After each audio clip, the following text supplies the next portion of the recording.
1 equal to z, where z equal to root में -3, if determinant this equal to 3k then k। ये 4 option दिया गया है, इसमें से पता करना है कौन सा सही है। तो चलो सॉल्व करते हैं। तो हमको मिला है क्या, 2 omega plus 1 equal to z, क्या है यही है, और z की वैल्यू कितना है -3। तो मैं ये कह सकता हूं कि 2 ओमेगा प्लस 1 इक्वल टू -3, ये बोल सकता हूं। और 2 omega plus 1 equal to -1 into √3 कह सकता हूं। ठीक, अब ये कॉम्प्लेक्स होता है, ये पढ़ा रखा हूं कि आई स्क्वायर की वैल्यू कितना होता है -1। क्या होता है, आई स्क्वायर की वैल्यू कितना होता है -1। जब मैं इसके अंदर रखूंगा 2 omega plus 1 equal to I square √3, तो आई स्क्वायर की वैल्यू क्या है, रूट से बाहर निकलेगा तो आई हो जाएगा। तो 2 ओमेगा प्लस 1 इक्वल टू आई √3 हो जाएगा। तो ये इधर प्लस उधर जाकर क्या हो जाएगा माइनस, तो 2 ओमेगा इक्वल टू, तो क्या हो जाएगा आई √3 माइनस 1 हो जाएगा। यहां से ओमेगा की वैल्यू निकालूंगा तो कितना आ जाएगा √3 माइनस 1/2। अब ध्यान देना, इसी जो ओमेगा की वैल्यू मैंने निकाला हूं, यही वैल्यू यहाँ रख के के की वैल्यू निकाल रहा है। तो चलो हम क्या करते हैं, इसको भी सॉल्व करते हैं। तो यहाँ पर क्या है 1 1 1, और यहाँ हो गया क्या 1 minus omega square minus 1 omega square 1 omega square omega की पावर 7, इसकी वैल्यू किसके बराबर हो गया 3k। तो एक चीज ध्यान देना है, ओमेगा क्यूब की वैल्यू मैंने बता रखा हूं कितना होता है 1, कितना होता है 1। ठीक, तो यहाँ पे जो ओमेगा की पावर 7 है, तो मैं इसको क्या लिख सकता हूँ, ओमेगा क्यूब का स्क्वायर इंटू ओमेगा लिख सकता हूँ। क्या लिख सकता हूँ, इंटू ओमेगा, वैल्यू जोड़ूंगा तो कितना पावर 7 हो जाएगा। तो ओमेगा क्यूब की वैल्यू क्या हो जाएगा 1 हो जाएगा, और 1 का स्क्वायर क्या 1 इंटू ओमेगा, तो कितना आ जाएगा, यहाँ पर केवल ओमेगा आएगा, कितना आ जाएगा ओमेगा। इतनी बात समझ में आ गया। चलो अब केवल क्या करना है, डायगोनल मल्टीप्लाई कर लो, या तो प्रॉपर्टीज लगाना प्रॉपर्टीज लगा दो, या तो फिर सीधा क्या कर दो सॉल्व कर दो। तो मैं सीधा सा सॉल्व कर दे रहा हूँ। ठीक, तो इसका इसके साथ मल्टीप्लाई कर देंगे तो कितना हो जाएगा ओमेगा क्यूब माइनस ओमेगा, और ये हो जाएगा माइनस ओमेगा के पावर 4 माइनस 1, और ये वाला इसके साथ हो जाएगा क्या omega minus omega square plus 1, ये कितना हो जाएगा omega square minus minus omega square minus omega equal to 3k, यही होगा। अब जब ये ब्रैकेट हटेगा तो क्या आ जाएगा प्लस, इसको क्या कर देगा प्लस, और ये भी क्या हो जाएगा प्लस।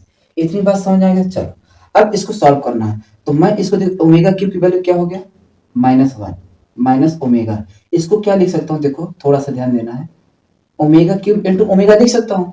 ओमेगा क्यूब की वैल्यू क्या होता है 1 इंटू ओमेगा क्या हो जाएगा ओमेगा माइनस, यहाँ हो जाएगा क्या omega minus omega square plus omega कितना हो जाएगा 2 omega square plus 1 equal to 3k। अब यहाँ हो गया क्या माइनस ओमेगा, तो कितना हो जाएगा 2 ओमेगा, इस माइनस को अंदर ले जाओ तो minus plus omega square plus 2 omega square plus 1 equal to 3k हो जाएगा। ठीक, चलो अब देखो यहाँ से ये प्लस के से +1 हट गया, तो ये कितना हो जाएगा -3 ओमेगा, और ये कितना हो जाएगा 3 omega square equal to 3k। यहाँ से कितना कॉमन है 3 कॉमन लिया तो क्या हो गया omega square omega equal to 3k, ये 3 से 3 गया। अब देखो यहाँ पर है क्या ओमेगा स्क्वायर माइनस ओमेगा, तो k equal to omega square minus omega. अब मुझे यहाँ से ओमेगा की वैल्यू पता है। ठीक, अब एक प्रॉपर्टीज और होता है क्या, ये फार्मूला होता है ओमेगा क्यूब की वैल्यू कितना होता है 1, और omega square plus omega plus 1 की वैल्यू कितना होता है 0। यहाँ से अगर मैं ओमेगा स्क्वायर की वैल्यू निकालूं तो ये दोनों क्या है प्लस, उधर जाके क्या हो जाएगा माइनस हो जाएगा, तो माइनस ओमेगा प्लस 1 हो जाएगा। बस यहाँ पर वैल्यू रख दो, तो k equal to minus omega plus 1 minus omega क्या हो जाएगा माइनस ओमेगा, इस माइनस को अंदर ले जाओ तो माइनस ओमेगा माइनस 1 ओमेगा, तो जोड़ेंगे यहाँ इधर हो जाएगा कितना k equal to -2 omega minus 1 हो जाएगा। और यहाँ से देखा जाए तो अगर हम यहाँ से 2 ओमेगा की वैल्यू कितना है? इतना।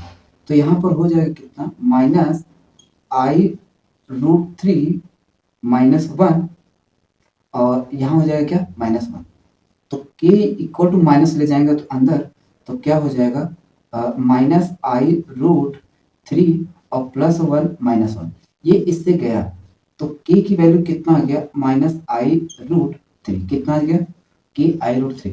और z इक्वल टू है कितना? यही वैल्यू है। तो कहने का मतलब जो हमारा z की वैल्यू कितना? इतना।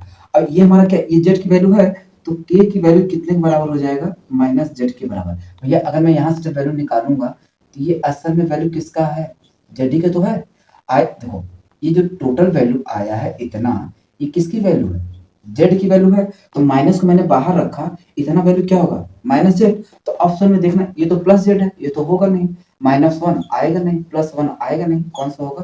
D option. ठीक, पास में देखो एकदम बेसिक तरीके से किया ताकि समझ में आए। अब बाकी इसी को शॉर्टकट तरीके से भी कर सकते हो, जो मैंने यहाँ पर एक एक बेसिक तरीका बताया मैं इसी को शॉर्टकट भी कर सकता था। ठीक, लेकिन वो करने से क्या मतलब जो चीजें समझ में ना आए, इसीलिए मैं एक एक बेसिक तरीका बताया ताकि हर एक लड़का अच्छा से सीख सके और खुद से इस क्वेश्चन को कर सके। ठीक, बाकी चलो अगला क्वेश्चन देखते हैं।